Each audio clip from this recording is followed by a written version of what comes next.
J'ai commandé le livre du docteur Mukwege. J'ai hâte, trop hâte de lire et potentiellement lui poser des questions. Le rire est une force spirituelle pour montrer au diable qu'ils ne sont pas plus forts que nous, que peu importe ce qu'ils peuvent nous faire subir, notre rire là, ils peuvent pas le toucher, la famille. Peuvent pas le toucher, oh, on est plus fort que eux.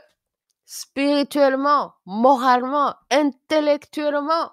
On va même rire de tout ce qu'ils font, de ce qu'ils font. Parce que, voilà quoi, on est plus fort. Malgré qu'ils ont les armes, mais ils n'ont pas la paix, ils n'ont pas la joie, ils n'ont pas le rire. Il y a même un jour un journaliste là, bien sûr, européen qui a osé demander au Kagamistan, à Paul Kagame, il a demandé: «Mais pourquoi vous riez jamais? Vous souriez jamais, on vous voit jamais rire, on vous voit jamais sourire». Le gars, il est au pouvoir depuis 30 ans, il n'a jamais ri, il n'a jamais souri. Il est misérable, malgré tout l'argent, toute l'armée qu'il a, tous les gens qu'il a tués, tout le sang qu'il verse, tout ce qu'il a pillé.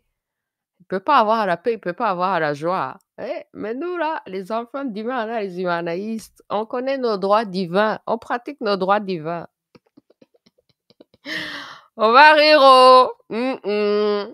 Alors, pour ce qui est de ce meeting entre Poutine et Trump, je reposte le post de Nathalie Yamp, hein.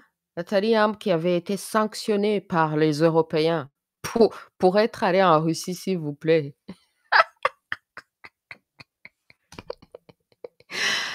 Ils lui ont raconté des histoires que ouais, elle est avec la Russie, tout ça là, ils l'ont sanctionnée en Europe, hein. Dites-moi la famille, aujourd'hui là, quand les Européens voient, Trump en train de rencontrer Poutine, ils vont faire quoi? Ils vont faire quoi? Ils vont sanctionner Trump? Ah! Une très, très, très, très grande leçon, l'Afrique, watch out. Tous ces pays africains qui sont en alliance avec la Russie, le pays de mon mari, Ibrahim Traoré, le Burkina Faso, le Mali, le Niger, hein? Watch out. Et si ils vont là-bas et qu'ils pactisent entre eux et puis qu'ils nous trahissent, on va faire comment même? Mmh?